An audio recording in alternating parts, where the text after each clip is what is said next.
You're listening to the What the Wrestling Podcast, the show that brings you all things wrestling with your host, RJD.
Oh, you already know what time it is. Tiger uppercut.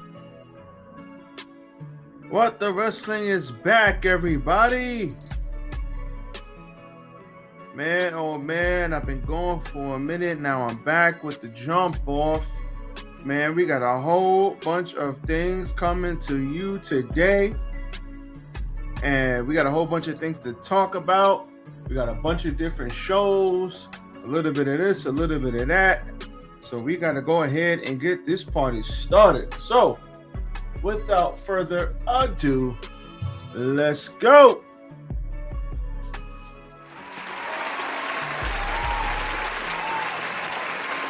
Yes, yes, yes. 'Tis I, RJD here. What's up, everybody? Hopefully everybody is having themselves a good old time today on this beautiful February 19th. It looks like the snow is over, or is it? Or is it? Well, I don't know. I hope so. It looks like the snow is over. F that snow. Oh my God! We got some warmer weather. We got some rain here in the Northeast. Heard there's a nor'easter coming, but hopefully it misses us entirely. But you didn't hear to come to talk about the weather. You came to talk about wrestling. So, first things first, hit the like button. Where we at? Hit the like button, like, comment, share, and subscribe to the channel. Rolling across the bottom of your screen. Shout out to TikTok. We got TikTok back. We got TikTok back right now. We are live on TikTok, Facebook, YouTube, Instagram, and Kick. And I will be doing some streams on TikTok later on too, so look out for that. But hope everybody's good. Hope everybody's having a good time. No updates to talk about at this time, so we're just gonna keep the ball rolling. For everybody looking for my clips, all right, I apologize. My clips are coming, okay? I know everybody's like, yo, my man, we ain't had no clips in a hot minute. They're coming, all right?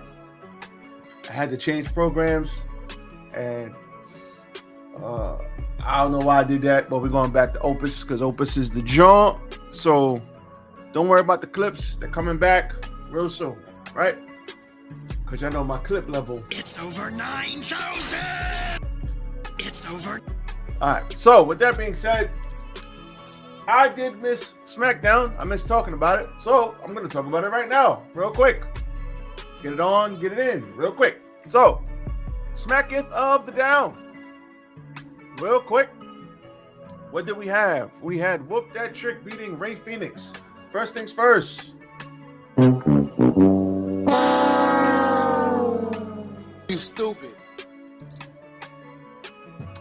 Let's I gotta get a soundbite where it's like the Boys to Men. They probably give me a copyright strike, but it's so hard to say goodbye to yesterday. My man, Rey Fenix is literally one of the best, if not the best luchador in the world right now. Arguably, he can go, he can do what he has to do. He's charismatic, and they got this brother just losing to Mr. Trick Trick. Now, no offense to Mr. Trick Trick. Mr. Trick Trick is Trick Williams. He's hot right now. You know, Whoop That Trick, good entrance. Still could use some work in the ring. Shout out to my guy. You know who you are. I'm not going to put you on blast. But still could use some work in the ring. And they got Mr. Trick Trick out here just beating Rey Fenix. What is Rey Fenix, a jobber now? That's what we're doing? Nope. Rey Fenix is over there killing it. Even with or without his brother in AEW, goes to WWE, and he's a jobber now? Nope. Got him jobbing out to Trick Williams? Nope. You haven't used them at all? Nope. And when you do use him, he's a loser? Nope. What you gonna do? Put him in a ladder match so people can see how great he is? Nope. How about you put him with his mother effing brother and let them go after the tag titles and let them fight the Usos at Mania? Because that's probably the biggest tag match that you can make right now. Nope. Well, you're not going to do that. Why? Nope. I don't know. So that's an L. Why is it that Rey Fenix is not with his brother? You went as far as to put them on separate brands. Why? Put him with his brother. We understand you want Penta to be, you know, a main guy, top mid-level guy, whatever. Charismatic. He don't even got to say much. Because Cero Miedo, we know what that stands for. But why are you not telling the story of these two coming in, their brothers, have them go after the tag team titles? I get it. You don't want to do that right away. But you don't think everybody knows they're brothers? We all know. We know. And as a tag team, they would be immaculate. I don't understand why they don't want to just put them together. You're doing okay with Penta. You got him winning. But as far as Trick Williams, as far as Rey Fenix, you're treating him like dog poo, garbage, harang, trash. I get it. Everybody can't win all the time, but Rey deserves better. WWE Women's Championship match. Jade beat Jordan Grace with the Jaded. Liv and Raquel were sitting ringside with Roxanne. And shout out to Roxanne Perez. Stop the show. Stop it. Stop the show. Roxanne Perez said that I saw somewhere that she had surgery to remove a benign tumor on her, a benign something on her back. That's nuts. That's absolutely nuts because she's like in her early 20s. That's crazy. Good thing whatever happened, they caught it, they removed it. Good thing all of that happened. But wow, that's nuts. I can't. Very difficult for me to see something crazy like that. And like I said, I've known people who have fought cancer and tumors and all this other stuff at very, very young ages. And it just boggles my mind how somebody that young could be going through that. But they caught it. She said she'll be back soon. She went, I think she did a TikTok talking to her fans. So we're gonna Don DeMarco. Speedy recovery. I hope all is well. Stay healthy. Here from What the Wrestling to you. Glad they caught it and you're healthy and everything is good. That's real talk. Now moving on. Alexa Bliss beat Julia and Zelina Vega after catching the sister Abigail to Zelina. Then we had the MFTs. They beat Carmelo Hayes, Ilya Dragunov, and Shinsuke Nakamura, Matt Cardona, and Apollo Crews in a big old match. Tama Tonga hit Hayes with the cutthroat. After the match, the Wyatt Six appeared in the crowd. And let's just give the L to WWE for dropping the ball on the Wyatt Six. You stupid. The Wyatt Six had something when they got formed. And I understand, rest in peace, Bray Wyatt. I understand somebody was hurt. You got to do something. Promos. I know they gave them the tag team titles. I know. But they didn't do anything with them. Nothing at all. Then they lost them. Now they're on it. They're feuding with the MFTs for God knows how long. This should have been something like the Shield versus the Wyatts. This should have been something that big. And instead it's mid at best. This should have been a way bigger deal. And they totally dropped the ball on the Wyatt Six. Because now nobody's invested in, nobody really cares. Shame on you for dropping the ball. This could have been very, very interesting. Shame on you, WWE. WWE Women's Tag Team Championship match. Riho, not Riho from AEW, but Rhea and Io versus Nia Jax and Lash Legend ends in a no contest. Where's my button at? Nope. Where's my buttons at? Hold on. I can't find it. There we go. Ends in a no contest. Referee lost control. Post-match, Sky put Jax through a commentary table with a suicide crossbody, and Rhea and Legend went through the Timeskeeper barricade. Cool. Then we had the Eliminator, Cody Rhodes versus Jacob Fatu and Sami Zayn. The end came where Fatu almost stole the match. Fatu threw Rhodes out of the ring after a Cody cutter before hitting Zayn with a moonsault. McIntyre intervened out of nowhere, breaking up the pin with the Claymore. McIntyre messed up Fatu's opportunity by putting him through the commentary table with a powerbomb.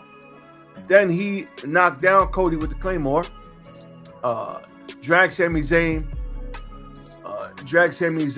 in the ring, but Cody went to cover him, dragged him in the ring to cover Cody. Cody kicked out at 2. McIntyre wanted to go for another Claymore, but he got hit with a haluva kick, and then Sami got hit with the Crossroads and lost. Very good match. Probably the best thing on SmackDown, but SmackDown was mid. It was mid this week, so we're not going to sit here and act like it was all gravy. It was mid. It was all right, but it is what it is. So let's move on to Monday Night Raw. Now, that was your Monday Night Raw. That was your SmackDown. And Monday Night Raw was okay. We had AJ trying to goat Becky into a fight.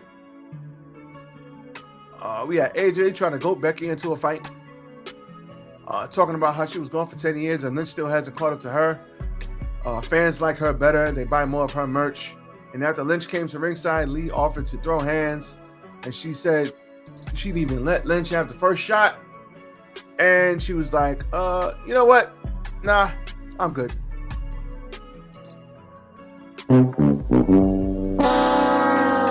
Moving on. Intercontinental Championship #1 contenders match. Penta beat El Grande Americano with the Mexican Destroyer. The original El Grande Americano came down to the ring during the match to take out Bravo and Rayo before also hitting the Chaos Theory on Americano after the match. So Penta going back for the gold. I like it. Finn Balor beat him, and the Judgment Day interrupted CM Punk. During the promo, Punk was talking about his match with Balor at the Elimination Chamber and with Roman Reigns at WrestleMania. Balor said that to be the best in the world, you have to travel the world and do the things that he has done. He deserves that title, not Punk. And Punk said Balor did those things without the Judgment Day, who are an anchor around his neck. So he talked junk to them. He said, y'all suck. Balor, you're better than this. And Balor said if McDonough wanted to help, and he said he's going to basically fight him alone to prove to himself that he's that good. So my whole thing is this. Unfortunately, Finn Balor, who I love, I think Finn Balor is absolutely fantastic. I don't think he's beating Punk. It's going to be Punk and the Tribal Chief. And it's unfortunate because maybe this will start the dissension of the Judgment Day and Balor would get kicked out the group. Maybe this is what's going to happen. I don't know. But moving forward, I do think this iteration of the Judgment Day will be moving on real soon. And I do think it's time for a mix-up with the Judgment Day. They got to mix it up. Stephanie Von Kerr made Liv Morgan cry. After interrupting a sit-down interview, Morgan said she was not going to rush her decision. When Von Kerr busted into the room and started talking in Spanish, Dom translated after Von Kerr left, and she started crying. And I don't know what's going on here, but okay. Nope. Adam Pearce made an offer to Obafemi Darula. Pearce handed Obafemi a contract, told him to take his time making a decision. And I think Obafemi on Monday Night Raw is great. I think they can really use Oba Darula because he came to conquer Monday Night Raw, and Darula will be the new face of Monday Night Raw. I know I don't have a good accent, but I like Obafemi. I think he's going to be beating the dog piss out of people, and that brother can go as big as he is. So shout out to him. Adam Pearce found a large box backstage marked "Do Not Open" until 2/28/26 and instructed the crew to send it to SmackDown for them to deal with it. A lot of people are thinking this is when Jericho is going to come. I got news on that after this. But if it was supposed to be a Jericho thing, I don't think that's going to happen. And if not, then what the hell are they going to? What the hell happened to my damn stream? Stop messing with my stream. All right. So if not, I don't know what the hell is going to happen, but we'll see what they do moving forward. It would have been nice if it was Jericho, but I don't think it is. Division beat the Usos and LA Knight via pinfall after Bronson Reed hit the tsunami on Jimmy. The match came about after Division interrupted the Usos' entrance, and LA Knight eventually interrupted Division. And they were upset about Austin Theory being attacked by the Masked Man at Elimination Chamber. Last Monday, the Masked Man struck again after the match, stomping Logan Paul on the commentary desk. So we don't know what's going on with this Masked Man. We don't know who this Masked Man is. We got to see how this is going to move out moving forward. But at the end of the day, let's see what happens. And we had Javon Evans versus Dirty Dom versus Gunther. And Javon Evans get the win with the OG cutter on Dominic Mysterio. So Dragon Lee flew in from the crowd and hit Gunther with the ring bell. With Gunther down, it came down to Evans and Mysterio, which basically ended with Evans hitting the OG cutter. So shout out to Mr. Bounty. Him being in the chamber makes way more sense than Gunther being in the chamber. Why would you have Gunther be in the chamber? Gunther is goated right now. He's goated. He just beat John Cena. He just beat AJ Styles. He's goated. He don't need the damn chamber. Keep him out of it. Because in order to be in the chamber, if you're not winning, you gotta lose. So we don't want Gunther losing just yet. Good decision. Then we had Asuka beating Natty and Bayley when she choked out Bayley with the Asuka lock. Maxine Dubois attacked Natalie after the match. Later in the show, the Kabuki Warriors interrupted Io and Rhea backstage with Kylie saying telling Rhea that Elimination Chamber is already over because they will make sure Asuka wins. So that's your Monday Night Raw. It was all good. It was okay. Not too bad, not too crazy. So I ain't mad at it. So we're going to keep the ball rolling. Let's move over to Mr. Jericho.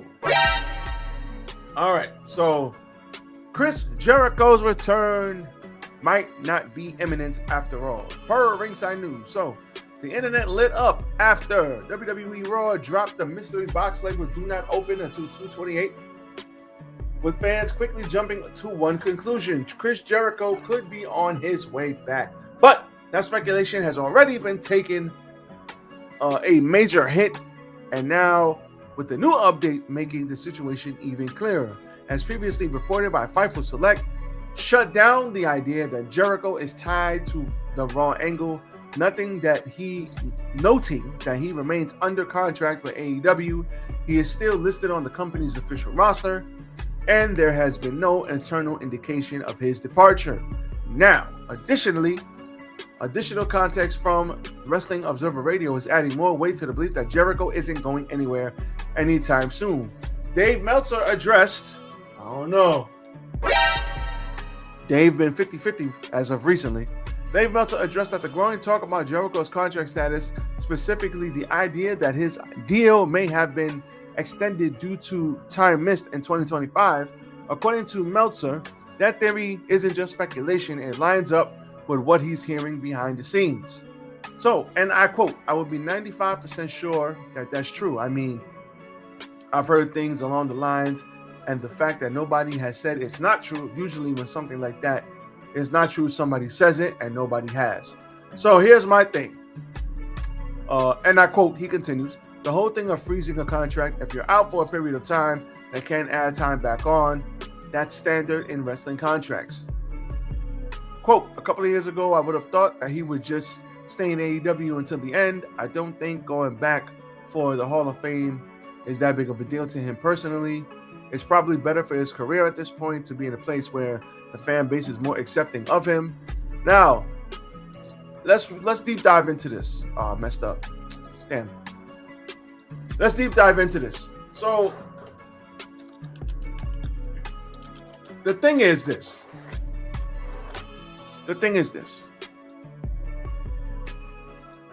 Unfortunately, Chris Jericho was, I wouldn't say he was out overstaying his welcome. What I would say is that people are getting tired of him. People were getting tired of him. He knew it. And he took a hiatus to go do something else. He's got Fozzy. He's got 100 things he's doing. And he took a hiatus to leave to, get off of TV for a while. Absence makes the heart grow fonder. Great. So maybe his intention was to leave and go back to WWE. And maybe Tony Khan said, no, not today. And he stopped him because at the end of the day,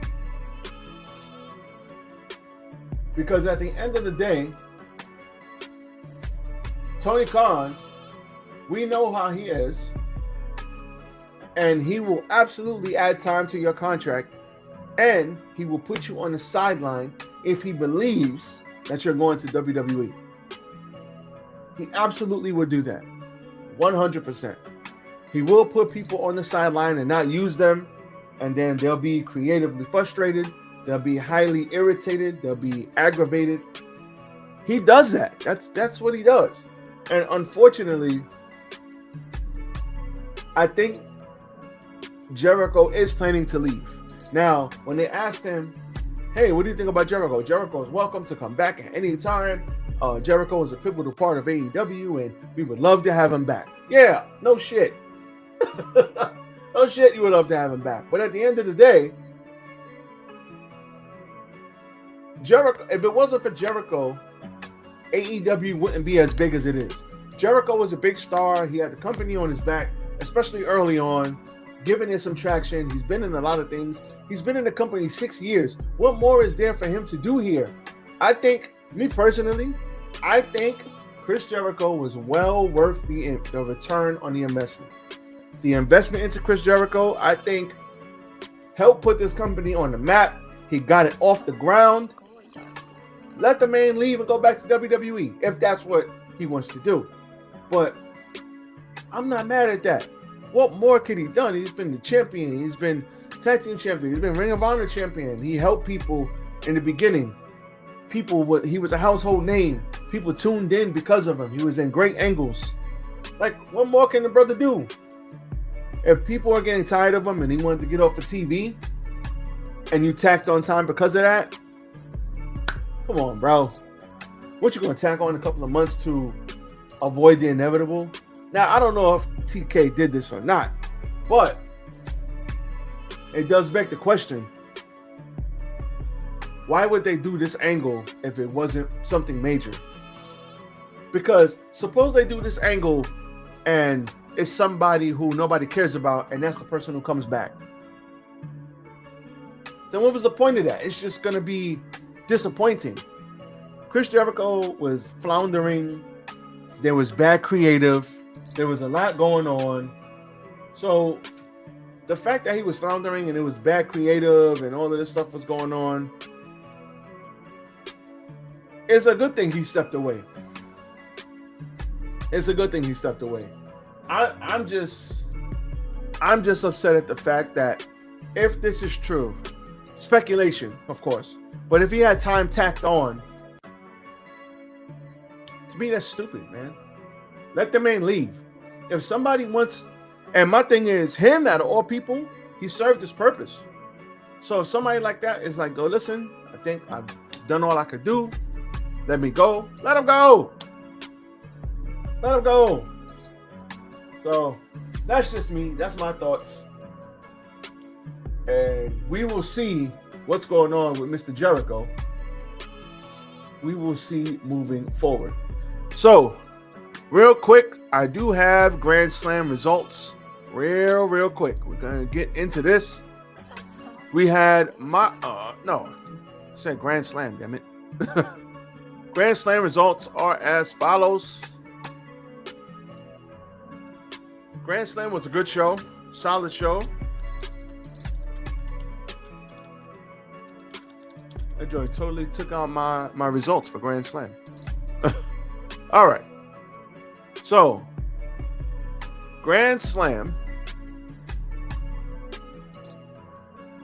There we go. I'm like, why is this not popping up? It's like extremely annoying right now. So, Grand Slam. We had Adam Page versus Andrade El Idolo. Adam Page gets the win. It will be him and subsequently the champion moving forward at the next pay-per-view. Jon Moxley and Konosuke Takeshita. They brawled to a draw. Takeshita almost won, but he did hit him with the Raging Fire at the end after the bell had already rang. This was another fantastic match, and I am very much looking forward to the rematch. Unfortunately, sometimes at AEW, Tony Khan doesn't want to beat guys, so he does a time limit draw. That is a good thing and bad thing about AEW, but I'm not going to complain about it here. Tony Storm and the Orange One. Orange Cassidy versus Marina Shafir and Wheeler Yuta. Tony Storm and Orange Cassidy win in a solid match. This match didn't go that long. Maybe 12, 13 minutes. Wheeler Yuta got the pin, so he had to get his hair shaved. And he was like, F this, I'm out of here. He was like, oh my God. And he walked out. Jon Moxley said, listen, grab your cojones, get your butt back in that ring and cut the damn hair. So he cut the damn hair. And they shaved them bald. But listen, bald and sexy, baby. All right? Bald and sexy. Listen, Wheeler, it's all right, brother. It's all right. Wheeler Yuta, it's all right, bro. It's just hair. It'll grow back, dog. So that happened. Kyle Fletcher versus Mark Briscoe in a ladder match. Kyle Fletcher gets the win. Big win in his hometown. That happened. Babes of Wrath versus Mega Bad. And I think the Babes of Wrath. The Babes of Wrath. You hear me? The Babes of Wrath The Babes of Wrath get the win with a, what's that, a shoulder pin? I know there's a name for it, and I know the name of it. It's just not coming to me right now. But Harley Cameron got the win here, and I ain't gonna lie, I'm starting to like Megan Bayne, and I think Megan Bayne should have a title on her. And I think she's gonna be a big baby face when they figure it out. And I'll tell you why on AEW Dynamite when I talk about that. Then we had MJF versus Brody King. And MJF gets the win with the Heat Seeker. So it would be him and the Hangman going 1-on-1 with the Great One. No, I'm just playing. Going 1-on-1 at the next pay-per-view. Definitely looking forward to that. So let's talk about AEW Dynamite. No, Dynamite was a good show. I'm joking. Dynamite was a good show last night. And honestly, I liked what they did here. I liked what they did on Dynamite. We're going to pray for Tomohiro Ishii. I hope he's okay, because it seemed like he hurt himself or he pulled his hamstring or something. I don't know. But we had a bunch of promos in the beginning from Mina, Willow, Megan Bayne, Swerve, and the best bout machine, Kenny Omega. The first match was a AEW Continental title eliminator match, Mox versus Mark Davis. The finish came when Mark Davis tapped out to the Bulldog choke. Mark Davis looked really good in this match. Big dude, big bad dude, beat the hell out of you. There was this one cool spot where Mox was trying to roll him up and he just sat on Mox, a la Nia Jax style. It was really cool. But at the end, he got Bulldog choked and got tapped out. We had a promo after Grand Slam by Adam Page. And then we heard from FTR.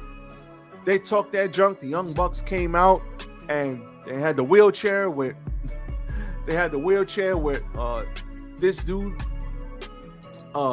in it, Stokely Hathaway. They had very, very loud shut the F up chants. I guess that's good and bad. But at the end of the day, the Young Bucks came, super kick to FTR, super kick out of the wheelchair to Stokely Hathaway, and we kept the ball rolling. So I don't know why on the edited version they kind of bleeped that out. I don't know why they did that. That was kind of stupid. But the Young Bucks are going for the tag team titles again. I ain't mad at it. Brody King, AEW promo. Brody King sarcastically congratulates MJF for yet another Weasel win and a successful title defense. Then he said King wants to re-enter the title picture and issues a challenge for the biggest and the baddest on February 25th episode of Dynamite. Willow Nightingale, Megan Bayne, Marina Shafir, Mina Shirakawa for the AEW TBS Championship.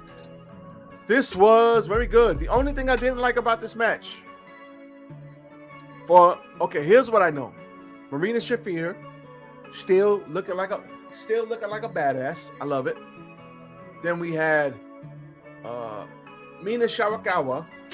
Her strikes at the end of the match were a little weak, and she did take the losing fall to Willow Nightingale, which is okay. She got rolled up, and she basically, not a crucifix pin, but she got the roll up and then locked her legs down for the win because Marina was about to win. So, but the strikes, the little shuriken, backhand, and the smacks, they were a little weak for me. But she is very charismatic, and I like Mina Shirakawa. I like her. Marina Shafir is still a badass. Megan Bayne ran wild in this match, and man, Megan Bayne ran wild in this match, and I was like, okay, Megan, go. And even the crowd was starting to okay, Megan, we like you. At the end of the day, I think Megan Bayne is a future champion in this company. I think she's big, she's strong, she's attractive, she looks like a damn Valkyrie, and she can go. She can move in that ring, and I think eventually heel, babyface, either or, probably as a bad guy because she's a heel right now. I think they could as they say back in the day, we could make some money with her. I think they can make some money with her, for real. I like Megan Bayne. And we're starting to hear her speak more and more. That is a plus. Have Megan Bayne speak, please. But in the end, it was not her night. Willow Nightingale got the win. Not too crazy. Like I said, the match, it had its little sloppy parts, but it was a good match. Good match. Hangman and MJF face off, and these two went at it. Basically, what I didn't like. All right, so let's talk about MJF. MJF saying he hates Adam Page. He hates everything he stands for. He hates his cowboy boots. He hates all that. He hates the fact that they call him the main event player or the main character when he was like, I'm the main character. It's me. Hangman said he hates him too. But why? Because he and him and Hangman are a lot alike. They need to be accepted. They need the WWE title. You hear me? You stupid. They need the AEW title. They need to win. They need acceptance from everybody in different ways. But they're a lot alike. And he wants to up the ante. So after that, then Hangman went on a tirade saying, listen, I want this to end. All right. He was like, I beat you twice. MJF was like, yeah, you beat me twice, but you lost twice. You're a two-time loser. You were supposed to be the guy, and you couldn't carry the weight. And Hangman was like, well, I beat you twice, so I'm better than you. And MJF was like, you ain't better than me. You know you ain't better than me. So the ending came, which I hated. I'm not going to lie. Where he said, listen, let's up the ante. Let's add a stipulation. You know the stipulation that I want. The crowd started chanting, Texas death, Texas death.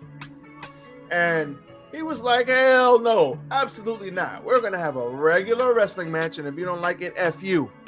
And the crowd did not like that. Nope. They weren't feeling that at all. But he said, I'll make this pot sweeter for you. If I do it, as long as I am here, I will not challenge for the AEW World title.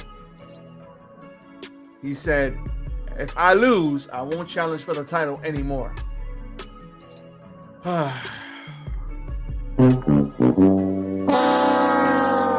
So Cody, and that's where I was going with it. MJF absolutely agreed to it. And he says, you know what? I'm going to tell you what I want the stipulation to be. And I think you want it too. Texas death. He walks out. And that was the end of that. Now, effectively, got hair. Essentially, if you pigeonhole yourself into a match where if you lose, you can no longer challenge for the world title, effectively, you are in limbo for the rest of your career at that company. Unless you plan on taking an extended leave of absence, or you essentially have a story to where maybe it takes 6 months, a year, 2 years, whatever, and you can erase that stipulation. I mean, it's wrestling. You can do whatever you want to do. But if you have a plan for that, to erase that, why would you do this? Because if you lose, then what you're going to be? The best TNT champion ever? I mean, yeah, you could go for the TNT champion, but you play to win the game. Herm Edwards, you want to win the top title in the company. You want to be in the main event in the company. And if you lose, you're pigeonholed. Now you can never challenge for it. So what's the point of you having those big matches? So unless you're going to leave the company, and then you could leave for 2, 3, 4, 5 years and then come back, and then essentially that is null and void. So I don't know what they're going to do here. I don't think the championship is coming off of MJF. So I hope and pray, and I hope and pray they have a good story to change this in 6 months to a year. Because if you want to take him out of the main event picture, I'm cool with that. Take him out of the main event picture, but make sure you have a story so that he can regain his ability to fight for the world title. Make sure you have a story around that. And I don't know if they do. So, I don't know. This one worries me because that's what happened to Cody. Cody is floundering around in the mid-card, and it worked for a little while. He's an open challenge, TNT Championship, open challenge. He's fighting these new people that's on the indies. That's great. But when that's over, what do? You had no plan to rectify it. So now you're just floundering in the mid-card. I don't know. I don't like it. Without a plan, I don't like it. So let's see what they do here. He effectively Cody'd himself. So we have that. The Death Riders called out the Don Callis family to fight on Collision. We have Orange Cassidy and Tomohiro Ishii versus Gabe Kidd and Clark Connors. We had Ishii with the brunt of the wrestling, Orange Cassidy with the fun spots in the match. Ishii was grabbing his hamstring, so the fact that he A, finished the match, and B, did a brain buster to finish the match while having a messed up hamstring. I hope he pulled it and he didn't like snap it. Maybe he severely strained it. I just hope Ishii's okay. He's been in a lot of punishment over the years. I've seen this guy have a lot of matches, and in Japan, hard-hitting style, and I've seen Ishii take a lot of punishment. And the fact that if he tore or partially tore his hamstring and still did that damn brain buster, man, that's a tough bastard right there. That is one tough bastard. Don Callis family responds. They're backstage, beating up a bunch of jobbers. Okada comes along, calls himself Fletcher's best friend. Okada says he could have been celebrating in Australia as well, but unlike Takeshita, he is a champion who shows up to work. I love the fact that they got this Takeshita stuff going on with Okada. Still, we got Andrade steps in to frame, and he says his eyes are on the AEW World Championship. Callis closes the segment by teasing a potential CMLL World Heavyweight Championship match between Claudio and Andrade, L.E.W. So looking forward to that. Samoa Joe is injured. Hook is the de facto leader now, and he sent Shibata to Japan to recruit, and he's going to recruit here in the United States. Okay, I'll take it. The Brawling Birds versus Becca and Viva Van. This was a glorified squash, and the Brawling Birds get the win. I like the Brawling Birds. I think it's a great tag team. Let's see what happens moving forward. That's all I can say. Thunder Rosa, who we haven't seen in forever, and Chris Statlander were backstage, and Statlander confirms she is not clear to wrestle, but she isn't looking to wrestle. She's looking for a fight against Thekla for the World Women's title. Thunder Rosa says she didn't like how Statlander dropped her title to Thekla, but she is a capable wrestler and teases a match versus Thekla real soon. Statlander is clearly not happy about Rosa's announcement, but she wants her to beware of Thekla because Thekla can fight. Kevin Knight beat the Beast Mortos with the UFO splash. That will never not be impressive. This was a solid match between those two. Will Ospreay had another hype package. Now, either Will Ospreay is Wolverine, or they really have a good prognosis or diagnosis that he will be back for that Wembley show, because they put out promotions every week for Will Ospreay. Every Dynamite, there's a video package for Will. So hopefully he's got Wolverine healing, and I mean, neck surgery is serious, and I think that's what he had, neck surgery. So hopefully he is the world's fastest healer, because if not, oh my God, then him missing that show, all of this will be for nothing. Kenny Omega versus Swerve Strickland. Swerve Strickland bringing out his inner, so dangerous. So dangerous. So him bringing out his inner heel. Kenny going for a V trigger, and he pulls Aubrey Edwards, and Aubrey Edwards gets the crap kicked out of her. And we had a house call, swerve stomp, 1, 2, 3, no referee. Then we had a V trigger, another V trigger. Oh, and one thing I will say, Megan Bain. Stop it. Get some help. Oh my God. Homegirl.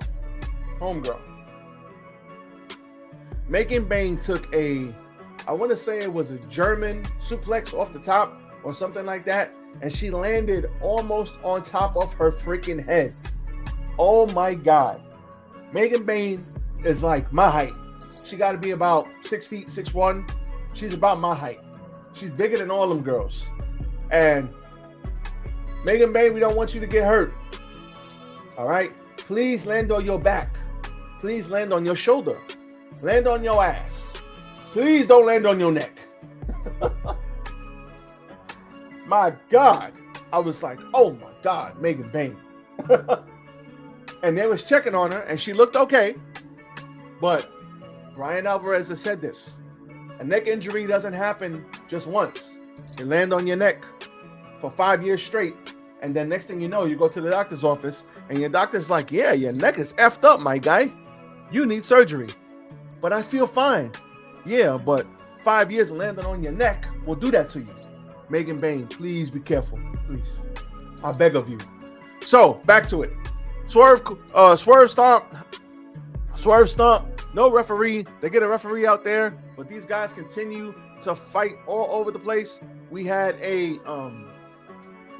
Kenny Omega with I want to say off the top, he hit a I'm going to say a Snapdragon off the top. Was going for the one-winged angel, but couldn't get it. Ref came down. We had a house call. The ending of this match was really, really good. We had a house call, and then we had a JML driver, and that was all she wrote, aka Big Pressure. And that was all she wrote with that. After the match, Strickland snaps, he grabs the chain, and just like he hung the hangman, he hung Mr. Omega. Chris Nana tries to talk to him and reason with him, but they ain't no talking to this guy because he's so dangerous. He's dangerous. And he hits him with a vertebreaker onto the announce table. That is a very dangerous move. Kenny Omega is out of it. He's really effed up. And Kenny Omega looks great. And he says he feels better than he's felt in years. But man, oh man, he took an ass whooping at the end of this match. So that happened. And yeah, that was your AEW Dynamite. So a lot going on all of these shows. A lot has happened. And I'm not mad at it. It's all great.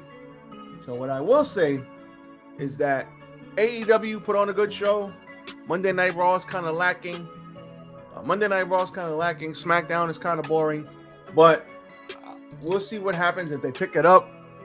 We'll see what happens tomorrow on SmackDown. But we definitely need to do better. So with that being said, that's it. That's all I got. That's all I got for you guys today. So RJD here. I am out. SmackDown review coming out tomorrow. Catch it when you can. We back on TikTok. We're doing our thing. Catch all my gaming content coming out soon. We got Resident Evil Requiem next week. I don't know if I'm streaming it live. I think I might stream it and then put it up. I don't think I'm doing it live, but we'll see how it works out. As for me, I am out. Everybody be safe. Hey.